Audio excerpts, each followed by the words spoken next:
This is my student support system. Keep watching, keep learning. ये जो female pelvis है इसका जो फर्स्ट पार्ट है वो ऑलरेडी हम कर चुके हैं, जिसमें हमने इसकी जो बोनी स्ट्रक्चर्स है वो देखी थी। आज हम देखेंगे कि इसका जो मिडवेफरी इंपॉर्टेंस है वो कैसी है, क्या है। तो सबसे पहले हम जानेंगे reasons of the pelvis. Female pelvis को बेसिकली दो पार्ट्स में डिवाइड किया गया है, ट्रू पेल्विस और फॉल्स पेल्विस। तो ट्रू पेल्विस क्या है, फॉल्स पेल्विस क्या है, अब हम इस क्लास में जानेंगे।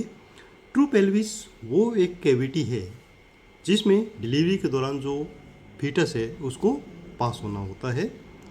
इसके तीन पार्ट्स होते हैं, ब्रिम, कैविटी एंड आउटलेट।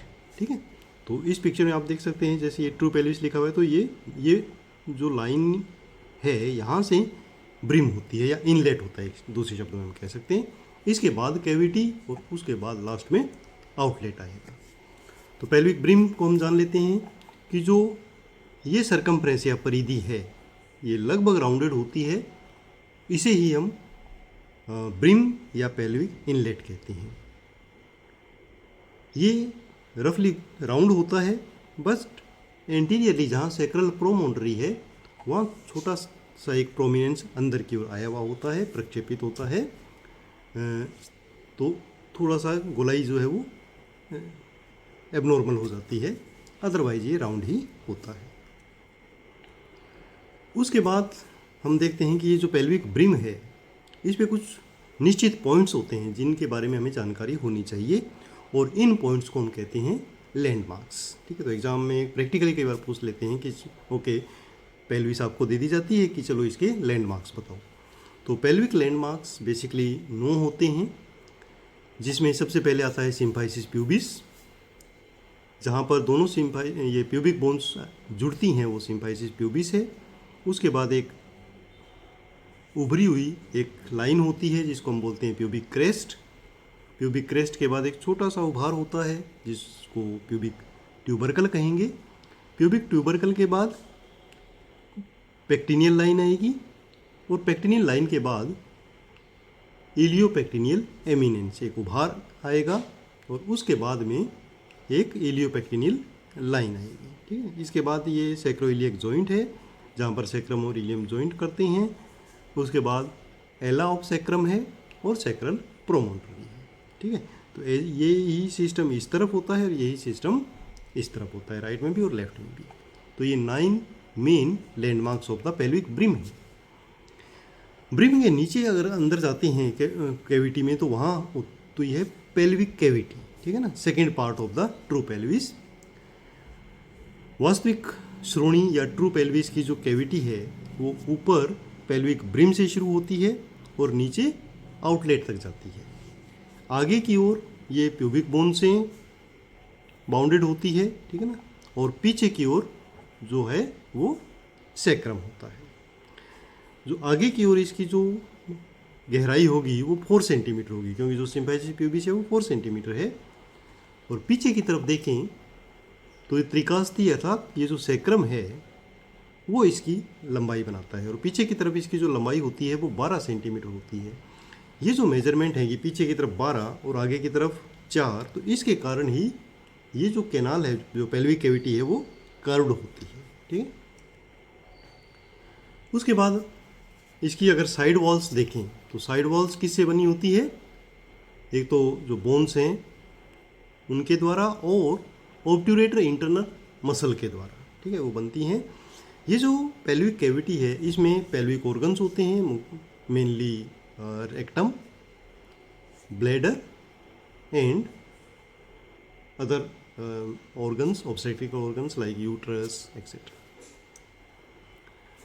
इसके बाद अगर हम इनकी पोजीशन देखें तो सबसे पीछे की ओर रेक्टम होता है, यहाँ सैक्रम की तरफ। आगे की ओर सिम्फाइसिस प्यूबिस के पास यूरिनरी ब्लैडर या मूत्राशय होगा, और बीच में यूट्रस होगा।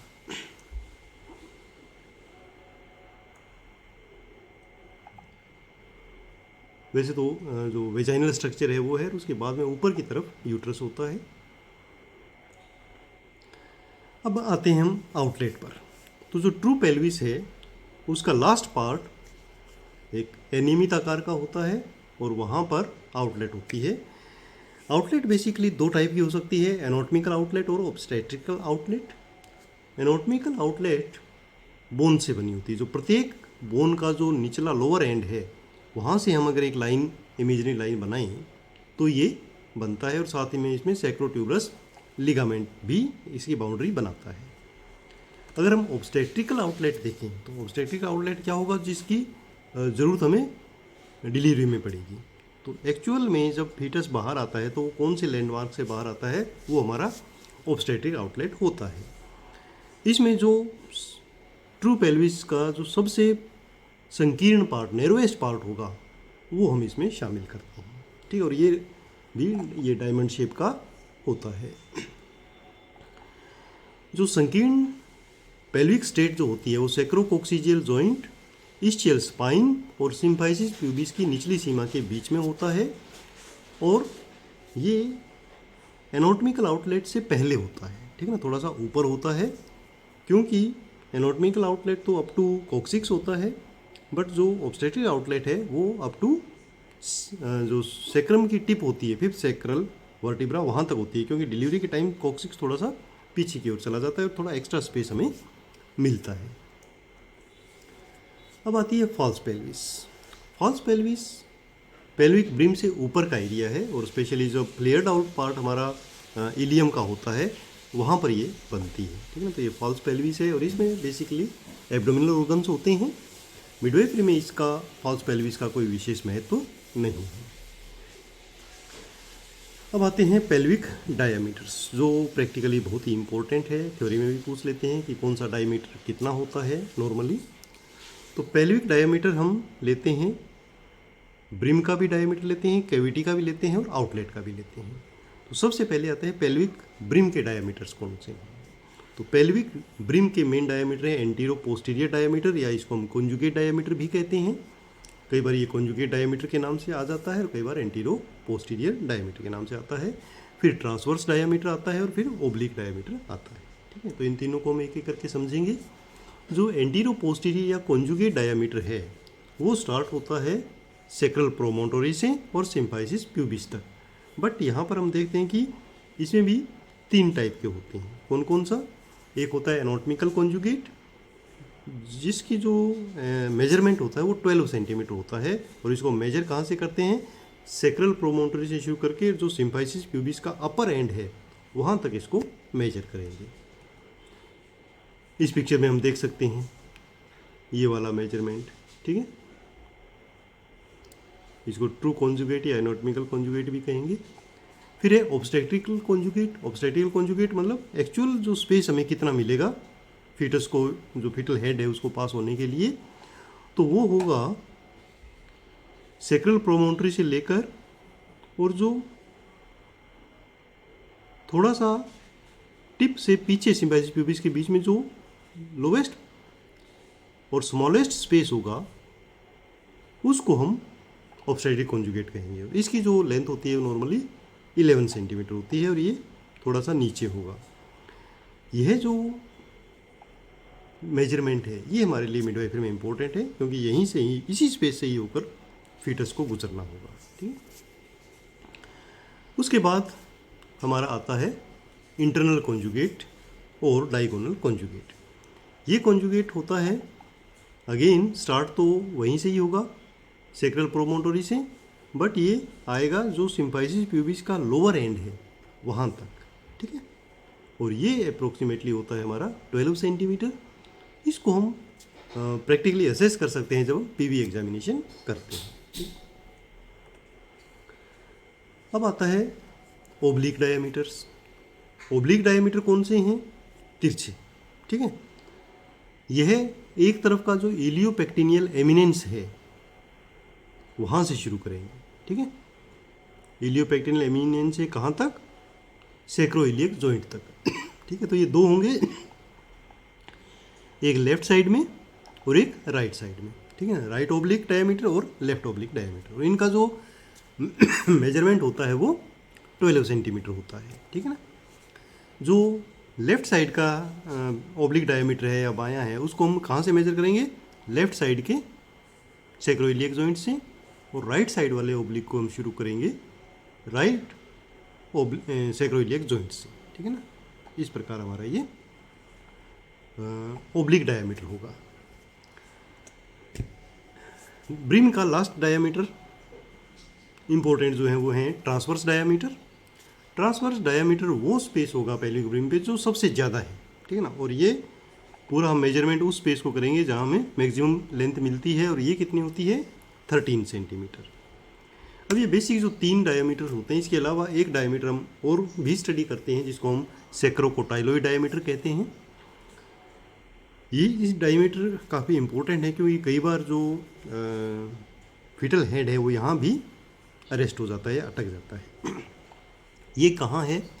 ये सैक्रल प्रोमोटरी यानी त्रिक प्रोमोटरी से यहाँ से शुरू होता है और जाएगा कहाँ तक? ये जाएगा जो इलियोपेक्टिनियल एमिनेंस है वहाँ तक, ठीक है, सेम साइड में, ठीक है ना। ओब्लिक नहीं जाएगा, सेम साइड में जाएगा।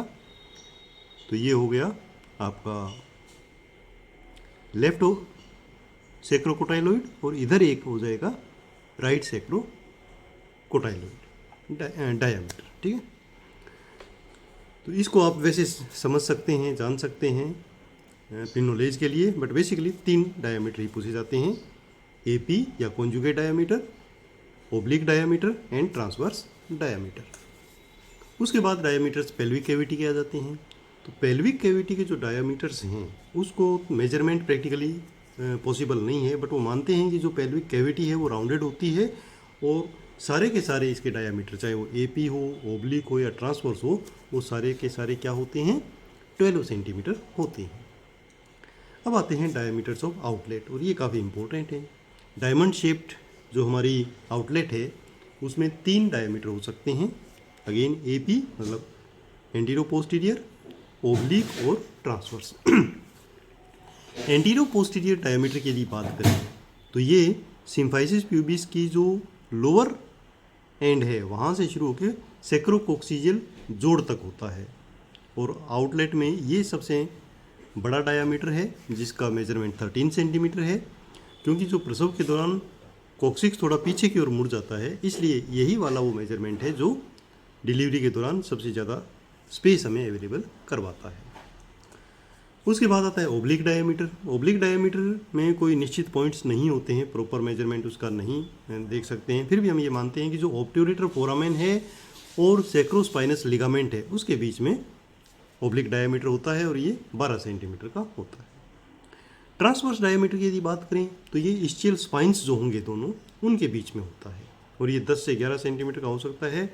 ये एक पेल्विक कैविटी का सबसे कम या नैरो डायमीटर होता है जहाँ से डिलीवरी होनी होती है फिटल हेड की, और ये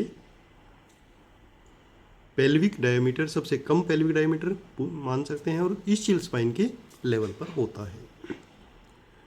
उसके बाद अगर हम इनको एक टेबल के फॉर्म में देखें तो यहाँ देख सकते हैं कि जो ब्रिम है उसका एंटीरियर पोस्टीरियर 11 सेंटीमीटर, ब्रिम का ओब्लिक डायमीटर 12 सेंटीमीटर और ट्रांसवर्स डायमीटर 13 सेंटीमीटर है। कैविटी के तीनों ही डायमीटर 12 सेंटीमीटर हैं, और आउटलेट के एंटीरियर पोस्टीरियर 13 सेंटीमीटर होता है, ओब्लिक अगेन 12 है, और ट्रांसवर्स 11 सेंटीमीटर है। टाइप्स ऑफ पेल्विस की यदि बात करें तो जो सबसे ज़्यादा चांसेस होते हैं वो गायनिकोइड पेल्विस के ही होते हैं। प्लेटिपॉइड भी हो सकता है, बट उसमें प्लेटिपॉइड में, एंड्रॉइड में और एंथ्रोपॉइड में थोड़ा सा एनाटॉमिकल डिफरेंस होता है, और वहाँ से normal delivery next to impossible होती है, तो उन केसेस में सिजेरियन सेक्शन करना पड़ सकता है।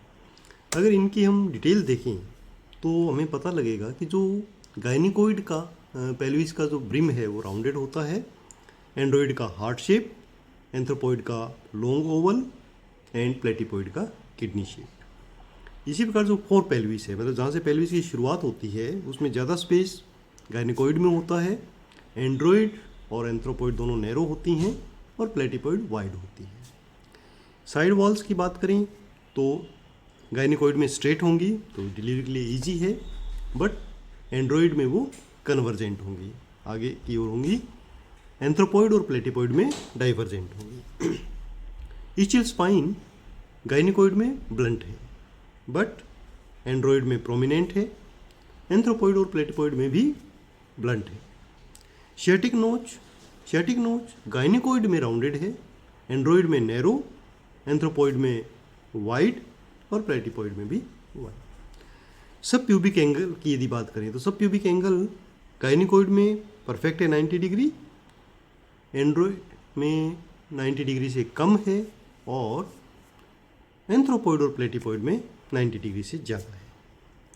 इंसिडेंस की यदि बात करें यानी कितने परसेंट चांस होते हैं एक नॉर्मल पॉपुलेशन में, तो ज़्यादातर 50% केसेस में गाइनिकॉइड पेल्विस होती है, 20% केसेस में एंड्रॉइड होगी, 25% में एंथ्रोपॉइड होगी और 5% केसेस में प्लेटिपॉइड होगी। तो इनमें भी ज़्यादातर चांस होंगे कि इन तीनों में केसेस में हमें सीजरियन सेक्शन करना पड़ सकता है, नॉर्मल डिलीवरी डिफ़िकल्ट होगी।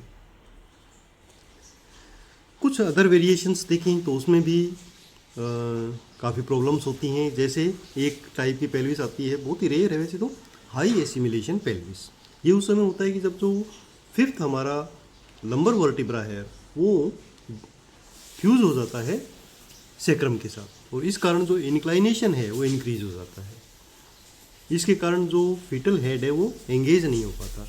अगर एंगेज एक बार हो जाए तो नॉर्मल डिलीवरी हो सकती है। डिफॉर्म्ड पेल्विस, कुछ डिफॉर्म्ड पेल्विस भी होती हैं जो जन्मजात हो सकती हैं, किसी भी कारण से एक प्रकार की कॉन्जेनाइटल एनोमली हो सकती है उसके अंदर, उनमें भी नॉर्मल डिलीवरी मुश्किल होती है, सीजरियन करना पड़ता है। जिसमें एक एग्जांपल आता है नेग्लीज पेल्विस। ये एक जन्मजात विकार है जो त्रिकास्तीय अर्थात जो हमारा सेक्रम है उसका एक साइड का जो विंग है वो प्रॉपर डेवलप नहीं होता है, जिसके कारण जो पेल्विस है वो एक तरफ से कॉन्ट्रैक्टेड हो जाती है और आउटलेट भी स्ट्रेट हो जाता है, उसके कारण नॉर्मल डिलीवरी पॉसिबल नहीं है। एक टाइप रॉबर्ट्स पेल्विस आती है जो भी काफ़ी रेयर है, बट वहाँ और भी ज़्यादा प्रॉब्लम है क्योंकि जो दोनों विंग्स हैं सेक्रम के वो दोनों नहीं होते हैं और बिल्कुल बहुत ही ज़्यादा कॉन्ट्रैक्टेड पेल्विस होती है, और इसमें भी डिलीवरी कैसी होगी, सीजेरियन करना पड़ेगा। अभी जैसे हमने एक वर्ड बोला था इंक्लाइनेशन, तो पेल्विक इंक्लाइनेशन क्या है?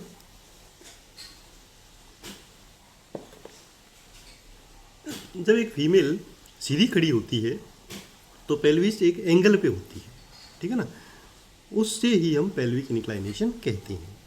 जो एंटीरियर सुपीरियर इलियक स्पाइन है वो जस्ट हमारा सिम्फाइसिस प्यूबिस के ऊपर होता है नॉर्मल, जब वो स्टैंडिंग पोजीशन में होती है तो, और पेल्विक ब्रिम झुका हुआ होता है, एक एंगल होता है।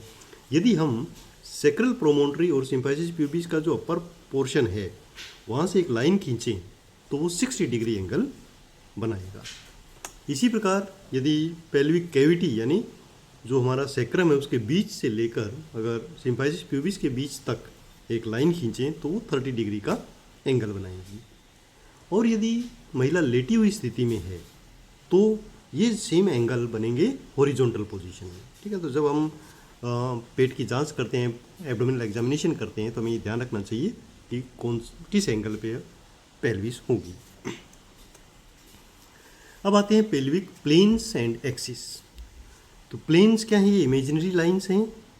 3 प्लेन्स होते हैं, एक ब्रिम के लेवल पे, एक कैविटी के लेवल पे और एक आउटलेट लेवल पे। इसी का एक कैरस वक्र होता है या कैरस कर्व होता है, जो पेल्विक कैविटी है उसका जो कर्व है उस कर्व में एक इमेजिनरी लाइन होती है, और इसी इमेजिनरी लाइन के थ्रू जो फीटस है वो डेवलप होता है, डिलीवर होता है, ठीक है ना। ऐसे तो ब्रिम आउटलेट हो ये होता हुआ ये जो एंगल बना इसे ही हम कैरस कर्व कहते हैं। अब फाइनली आता है हमारे पास पेल्विक फ्लोर। पेल्विक फ्लोर क्या है? ये एक प्रकार का मसल्स और फाइब्रस टिश्यू का बना हुआ एक फ्लोर होता है। ये झूले की तरह ऐसे सपोर्ट करता है पेल्विक ऑर्गन्स को, ठीक है ना। बहुत सारी मसल से बनता है और इसी में से ही जो होल्स होते हैं हमारे यूरिथ्रा के, वेजाइना के और रेक्टम के। फंक्शंस या कार्य क्या है पेल्विक फ्लोर के? पेल्विक फ्लोर जो हमारे एब्डोमिनल ऑर्गन्स हैं और जो पेल्विक ऑर्गन्स हैं उनको सपोर्ट करता है। काफ़ी ये स्ट्रॉन्ग होती हैं मसल्स और लिगामेंट। इनकी जो मसल्स होती हैं वो मिक्सचुरेशन में मल त्याग में, डेफिकेशन में इनका नियंत्रण करती हैं, क्योंकि इनके स्फिंक्टर्स बनाती हैं, और इसी प्रकार जो सेक्सुअल इंटरकोर्स है उसमें भी ये मसल्स हेल्प करती हैं। प्रसव के दौरान, डिलीवरी के दौरान भी जो पेल्विक फ्लोर है वो उसको डिलीवरी के लिए एक रास्ता प्रदान करता है, और उस समय ये जो मसल्स हैं और लिगामेंट्स हैं थोड़े से लूज हो जाते हैं ताकि डिलीवरी आराम से हो सके। तो ये बेसिक फंक्शन है हमारे पेल्विक फ्लोर की। पेल्विक फ्लोर की मसल्स की यदि बात करें तो पेल्विक फ्लोर में दो ग्रुप होते हैं मसल्स के, सुपरफिशियल मसल्स और डीप मसल्स। सुपरफिशियल मसल्स में 5 मसल्स होती हैं। एक्सटर्नल एनल स्फिंक्टर, ये वाला, encircles the anus and attached behind by the few fibres to the coccyx, ठीक है ना। तो ये हो गया हमारा एनल स्फिंक्टर। एक ट्रांसवर्स पेरिनियल मसल होती है जो ट्यूब्रोसिटी से आती है, इस्चियल ट्यूब्रोसिटी से, और पेरिनियम पर अटैच होती है, ये दोनों साइड से आ रही है, ठीक है ना। तो ये भी एक पेल्विक फ्लोर को सपोर्ट कर रही है। इसके अलावा बल्बो कैवर्नस मसल है। Bulbo cavernous muscle again perineum से शुरू होती है और क्लाइटोरिस तक जाती है, और कॉर्पोरा कैवर्नोसा के अंदर इंसर्ट हो जाती है, ठीक है ना, जो पार्ट है क्लाइटोरिस का। इसी प्रकार एक इस्चियो कैवर्नस मसल है। Ischio cavernous muscle ischial tuberosity से शुरू होती है और ये भी कॉर्पोरा कैवर्नस के अंदर इंसर्ट होती है। इसके बाद एक 5वीं मसल आती है मेम्ब्रेनस स्फिंक्टर ऑफ यूरिथ्रा। ये जस्ट यूरिथ्रा को पूर्ण एनसर्कल करती है। The urethra is composed of this muscle, and ये क्या करेगी कि जो यूरिथ्रा है उसके जो आउटलेट है उसको कंट्रोल करती है कि किस समय यूरिनेशन के लिए जाना है। It is not a true sphincter, क्योंकि ये पूरा इनसर्कल नहीं करता है, बट स्टिल ये क्लोज कर सकता है यूरिथ्रा को जब हमें ज़रूरत होती है।